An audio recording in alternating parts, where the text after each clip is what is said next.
বরমশাইকে জন্মদিনের সারপ্রাইজ দিতে গিয়ে শেষমেশ কি হলো জানো? সেটা জানতে হলে তো পুরো ভিডিওটা ওয়াচ করতে হবে। তো হ্যালো এভরিওয়ান, আমি সুলেখা চলে এসেছি নতুন আর একটা ভিডিও নিয়ে। তবে আজকের ভিডিওটা কোনো সাধারণ ভিডিও নয়, কিন্তু আমার পতিদেবের জন্মদিন। হ্যাঁ, তবে এটা আজকে নয়, 1 মাস আগের ভিডিও, মার্চ মাসের 2 তারিখ। আর আজকে হচ্ছে এপ্রিলের 2 তারিখ। তাহলে ভাবো আমি কতটা লেটে জাগে। আমার অনেক দিনের ইচ্ছে ছিল একটা ছোট্টখাটো সারপ্রাইজ দেব আমার বরমশাইকে। অবশেষে এই বছর আমি সেটা পূরণ করতে পেরেছি, তাও আবার তোমাদের জন্য।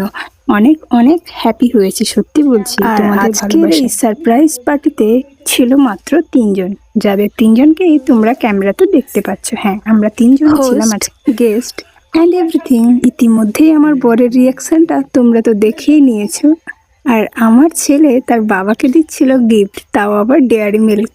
বেড়াল কখনো নিজের ভাগ মাছকে দেয়? ভাবো তো কতটা কাঁচুমাচু অবস্থা।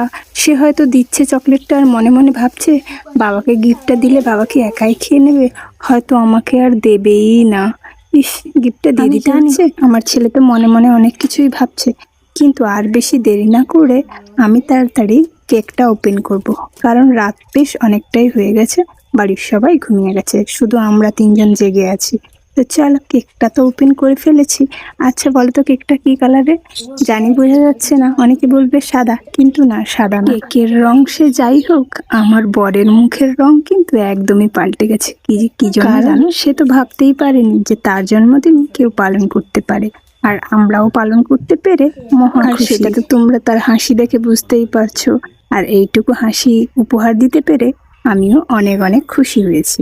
আর সত্যি বলতে সেরকম কোনো গিফট এনে দিতে পারি, তাই চেষ্টা করব পরবর্তীতে কোনো গিফট দিয়ে দিতে। আসলে কি, প্রত্যেক বছর কোনো একটা ছোটখাটো গিফট দিয়ে দিই, কিন্তু এবছর কেকটা কিনেছি, তাই ভাবলাম গিফট আর কেক না হলে একসাথে নাইবা দিলাম, আলাদা আলাদা দিই। আসলে যেহেতু মোমবাতিটা জ্বেলে, তাই ভাবলাম লাইটটা নিভিয়ে দিয়ে দেখি তো কেক কাটতে কেমন মজা লাগে। আর সত্যি বলতে কি, আমার ছেলে তার বাবার জন্মদিন পালন করতে মহা খুশি, কারণ সে সকাল থেকেই আমাকে বলছিল, মা বাবার জন্য কি একটা কেক আনা যাবে না? হ্যাঁ চলো আমরা মিলে কেক আনি। বাবাকে কি গিফট দেওয়া যায় বলো তো? বিভিন্ন প্রশ্ন তার মনের মধ্যে ঘুরপাক করছিল। তাই ভাবলাম ছেলের যখন এই উৎসাহটা আছে, এই উৎসাহটা বাঁচিয়ে রাখার জন্য এবছর না হলে কেকটা কিনে ফেলি। সত্যি বলতে কি জানো, আমাদের থেকে বেশি খুশি কিন্তু আমার ছেলেই হয়েছে। আর এই কেক কাটার পর্বে ক্ল্যাপ করার মতো একমাত্র আমিই আছি যে হ্যাপি বার্থডে টু ইউ বলছি, আর 2 জন কেক কাটছে। কতটা বোকা বোকা এই পার্টিটা ভাবো।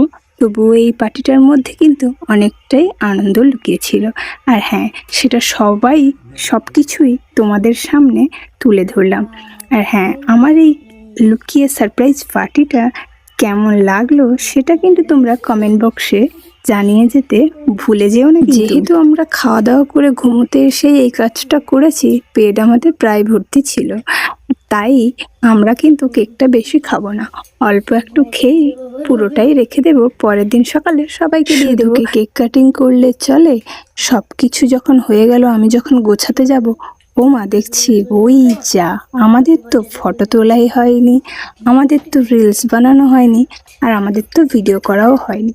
আমার ক্যামেরাটা অন ছিল কারণ আমি সারপ্রাইজ দিচ্ছিলাম, কিন্তু আমার হাজব্যান্ড সে কিন্তু এখনো অবধি কোনো ভিডিও করেনি, তাই ও কিন্তু চাইছিল একটা ভিডিও করতে, তাই ও নিজের ফটো সেশনটা করেই নিল।